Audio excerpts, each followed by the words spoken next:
Welcome to the More Life, Less Drama podcast, where we tackle everyday challenges with practical solutions for a smoother, more fulfilling life.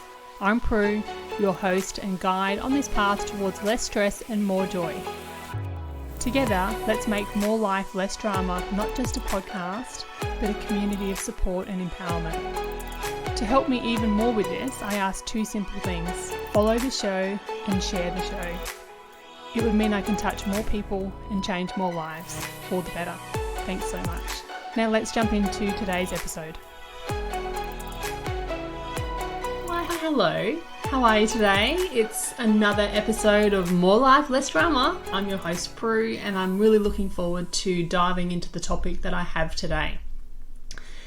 Before I begin, I just want to say that I've got a real fire in my belly to help as many people understand the benefits of coaching, like life coaching in particular.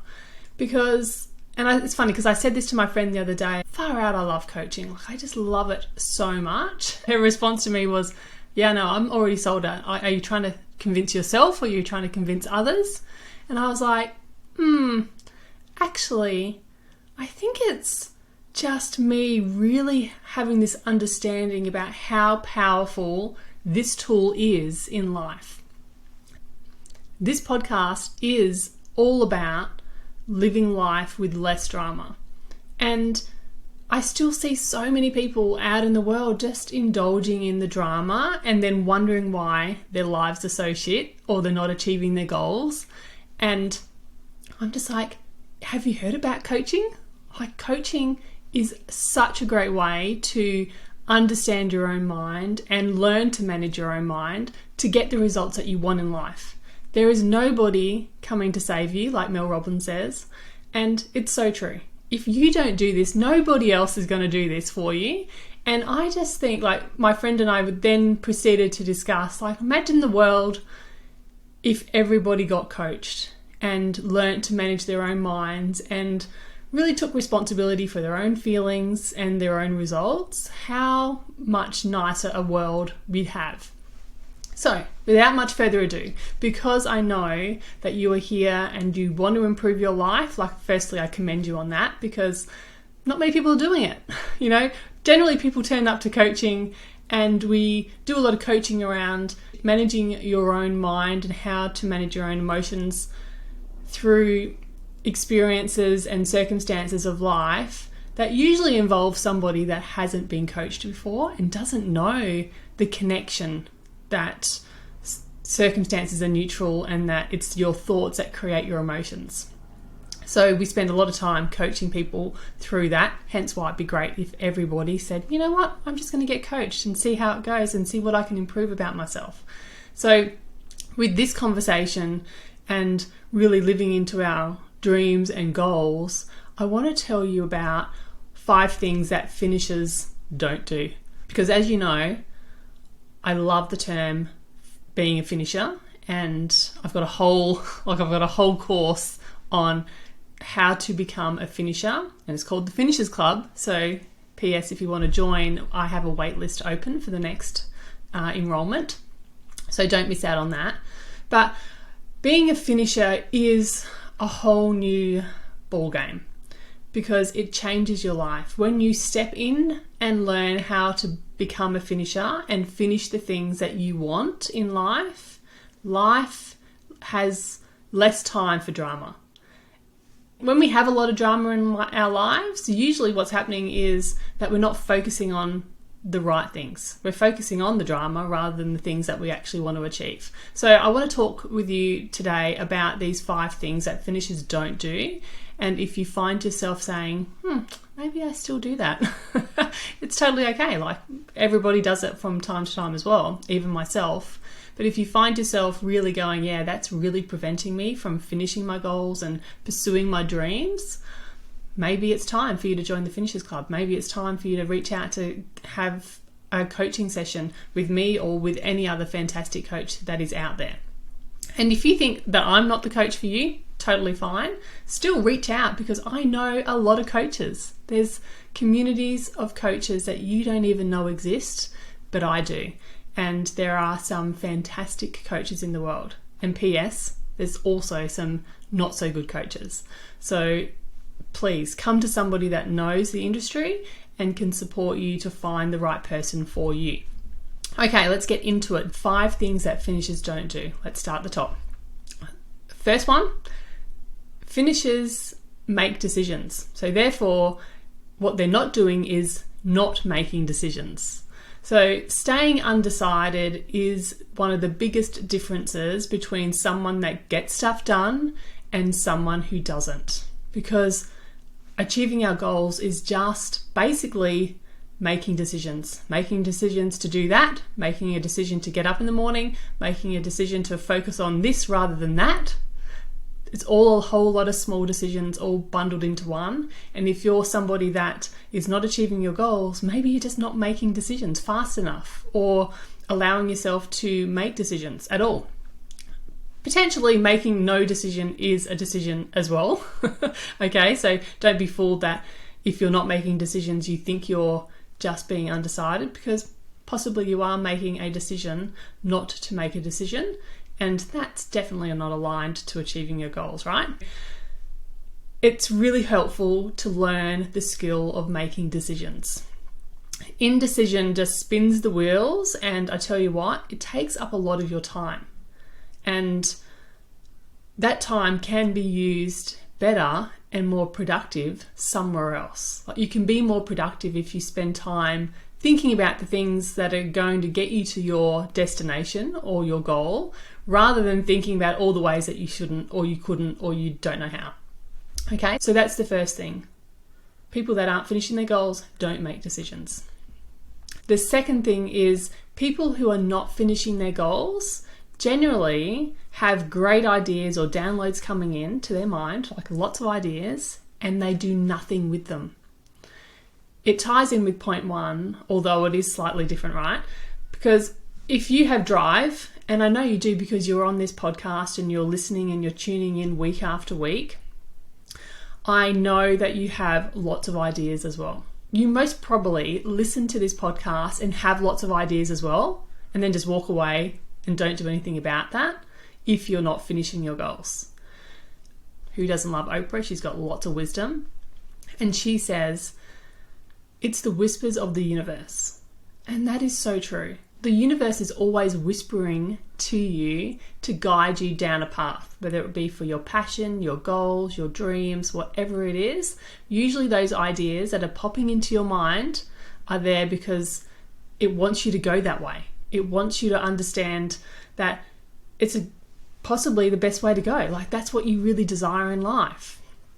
And the problem is we dismiss them. People that don't finish are dismissing all those great ideas.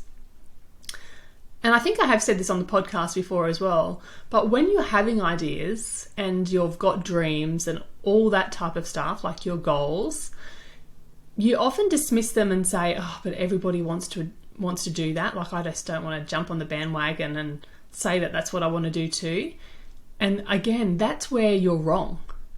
Everybody has different ideas. Everybody has unique thoughts and information coming into them. And when we generalize them saying, oh, everybody's got that thought, like I can't just do that, we really dismiss our own purpose in life. We're really dismissing our own great ideas because every person has a different idea and it looks different for everybody. So just know that your ideas are unique to you, and it's really important that you listen to them. Since moving to the Gold Coast, I've really connected with lots of amazing people. And one lady, I've had her on the podcast before. Her name is Natalie Patterson. And she talks about them being downloads. I've always thought about them just as ideas and just ideas coming in, and you can do with them, something, or you can just leave them alone or whatever.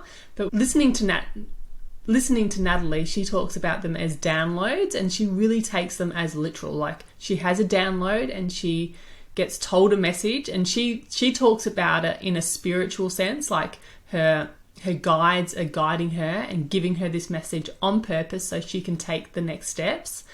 And she does. She takes the next steps, which is why she's earned a couple of $1 million this year already, and her business is just booming, and she's having so much fun and living the best life because she is listening to these downloads and information and ideas, and she's just stepping in and taking the action to follow up with them. So it's just another great way to understand and have a new perspective about these ideas. There's Oprah. It's the whispers of the universe, guiding you towards your purpose. Then there's Natalie saying downloads and just taking action because it's your spirit guides, telling you that's the way to go. Or me, it's like having a great idea and just then taking action on it. It can be as simple as that. However you want to look at these ideas, I want you to frame them the way that supports you. Like the way that I frame them is ideas, and I also am stepping into this download concept, and whatever works, just show up and take the ideas and run with them. And then once you have the ideas, it's knowing what to do with them. That can also be a great asset. And I have talked about that on the podcast before. I'll link the episode below, which I have mentioned that and what to do with those ideas and how to manage all the ideas that you have, because it's a skill in itself. So if you're having ideas and you're not doing anything with them, that might be a huge reason why you are not finishing your goals. Finishers listen to these jewels of information and allow them to be there without judgment. Like, we're not shooting them down as soon as they come in as a silly idea or that's just ridiculous. No, we're just not having any urgency around them. We're just listening to them, and we are parking them and going through the process that I mentioned in the previous episodes. So yeah, if you get a chance, please go back and listen to that episode because it's just really helpful. When I think about this and my life, in all honesty, I can say that's how I've ended up doing everything. I've just listened to ideas that have come into my brain and I've had no judgment about them. Most of the time I have excitement around them, and then I just follow through. I just follow through with them, and I just keep listening to the ideas as they show up, and have lots of curiosity about why that is showing up right now. And it's fun. It's a fun way to live, and it's a fun way to be. So, and it's definitely the way that will help and support you in achieving your goals. And like I said, not all ideas are keepers. But at the end of the day, it's important for you to allow yourself to have ideas. The third point on what finishers don't do is finishers don't make everything about them. So this can be a real problem, and one that you might not even be aware of that you're actually having in life. I find myself in this cycle on occasion, and not a lot of good comes out of it. I can just tell you that straight up. Every time I'm really thinking about me all the time in anything that comes up, like say I've got an idea, I'm like, oh my God, I can't do that. Imagine what people would think about me. It's like, that's not the point. The point is not about other people thinking about you. The point is you thinking about other people. So we have to reverse the frame of how we're thinking about achieving our goals. Because I'm just going to say this, most of the time, when we achieve our goals, we are better people. We are happier. We are more content. We are having so much more fun in life. We're not indulging in the drama of life. And therefore, it's better for everybody. It might be just better for ourselves to start with, but then it might be our intimate relationships. Then it might be our family, our extended family, our community, and potentially the world. Like, this is why we're showing up to achieve our goals, because usually we're doing things that are really supportive to live a great life and help other people live a great life too. So, and every time you let yourself think about yourself and that stops you from achieving your goals, it's the worst thing that you can do, because your goal isn't always just about you. And another part of this is you think people are thinking about you all the time, thinking and judging you. I'm just going to throw it out there. They just aren't. People are not thinking about you. They're thinking about themselves. Okay? So anytime that you think, oh God, I can't do that, imagine what people would think about me, they're not thinking about you at all. You're making it about yourself just so you can not show up and do the hard work to make your goals happen. People who finish their goals are not magical human beings who don't feel emotions. We do. We feel all the emotions. But they are simply just managing their own minds really well and focusing on the right things. We also process through the negative emotions really quickly. And like I said, we are not thinking about ourselves. We are thinking about how we can help other people, how we can improve our family, how we can, bring in more finances to support our family, to send our kids to university, to help them travel overseas, to buy them a car. Who knows what your goal is, but it's not always about you. And if you're thinking about you all the time and you're not achieving your goals, that is a big problem in goal achievement. Okay, the next one, number 4, is indulging in negative emotions. Finishers just simply don't do this, because if we did, we would never finish anything. Like I said before, finishers are not some magical human beings that don't have emotions, but we just simply process them through really quickly. I actually have to have this conversation with myself a lot, and it's just something that I'm prepared to do for the rest of my life. The mind, you see, is wired to protect against danger and negative emotion, because that's just what it does. It wants to keep us alive.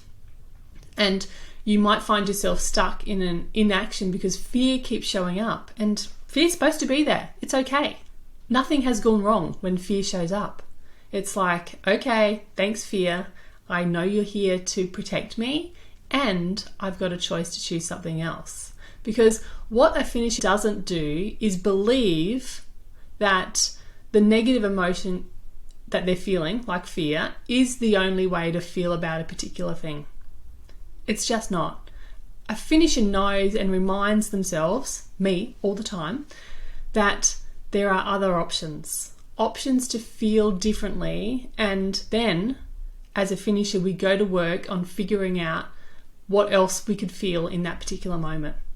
The options are endless. Like, we get to believe and feel and act however we want to, and this is no exception. So when fear shows up, it's like, thanks fear, thanks for coming again.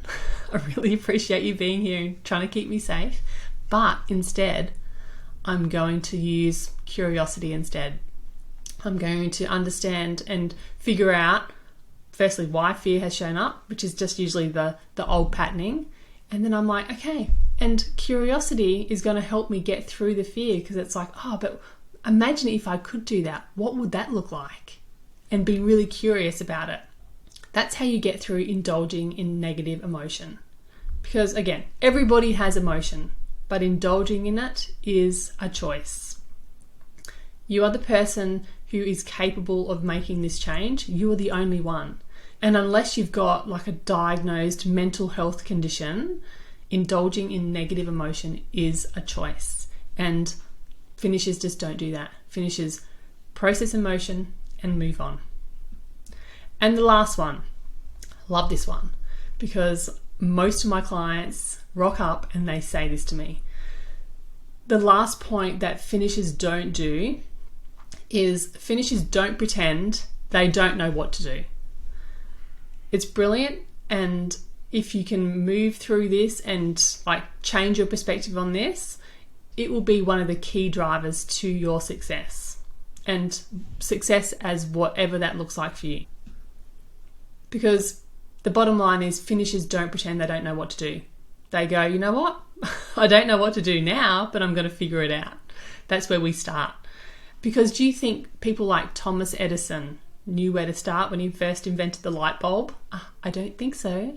He simply started with what he thought was the right thing at the time.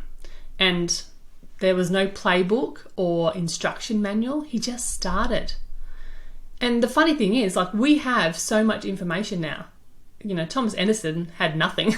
He had nothing to go on. He had definitely no internet or, playbook or people doing different things. He just had himself and his own mind and his curiosity and his determination.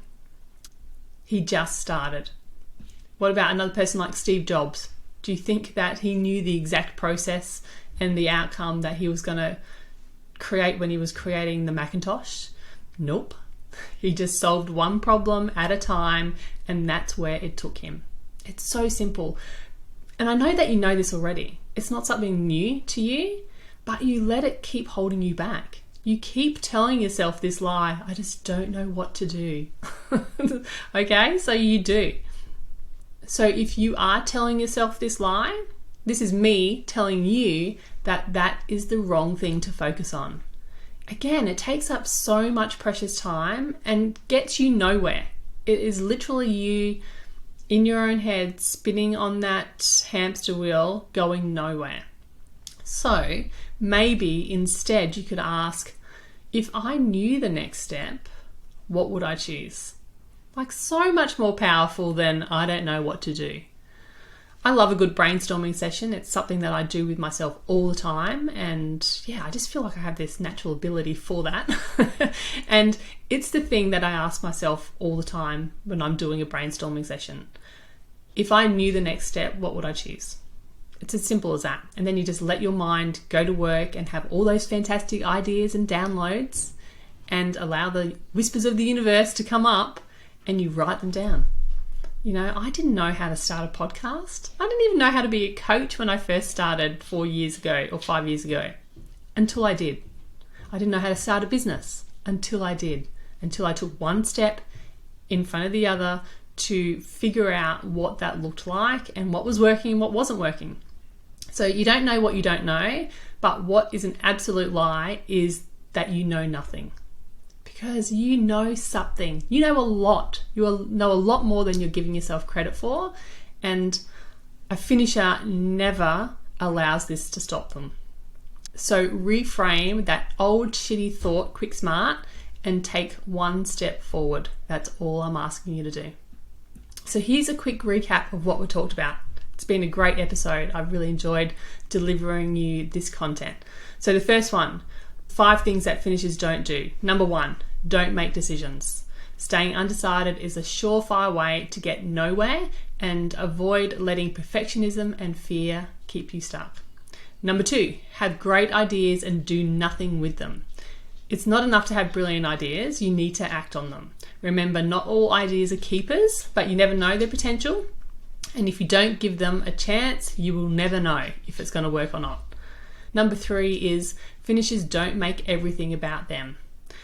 I want you to avoid getting caught up in that self-doubt and worry about what others will think. Remember, nobody's thinking about you. Focus on the importance of your goals and the positive impact that they'll have on you, your family, your community, and the world. Like, it's bigger than you. Number 4 was they don't indulge in negative emotions. Negative emotions just simply keep you stuck. So instead of indulging in them, process and move on. You have the power to choose how you feel and act. It's 100% certain. I know it. And number 5 is finishers don't pretend they don't know what to do. Finishers don't get paralyzed by not knowing the next step and have the perfect outline. They just don't do that. So I want you to start with what you think is right and then solve for that problem and just rinse and repeat. And lastly, just remember, you know more than you think you know. Give yourself some credit. You're an incredible human being. You're on this journey of self-development and self-growth. You know a lot more than you think you know. Okay, my friends, that's it. If you think you'd like to become a finisher because you're like, actually, like I'm ticking 4 out of 5 of those boxes. And if you want to really make progress on your goals, join the waitlist for the Finishers Club. It's open now, and I will let you know when the next enrollment happens. And yeah, the Finishers Club is really exciting. I'm having so much fun in there, helping my students become finishers. So head over to my website and sign up today, and let's make it happen. Okay, thanks for tuning in, and I'll see you on the next episode of More Life, Less Drama. Bye. Thanks for tuning in to another episode of More Life, Less Drama. I love having you here. I hope you found today's topic helpful. Now remember, this podcast is here to support you on your journey to a more peaceful and fulfilling life. If you have any questions, comments, or topics you'd like us to cover in future episodes, don't hesitate to reach out. Your feedback is invaluable and helps us tailor our content to best serve you. You can connect with us on social media, send us an email, or visit our website to stay updated on upcoming episodes and special announcements. Until next time, remember to prioritise self-care, embrace positivity, and keep striving for more life and less drama. I'll see you on the next episode.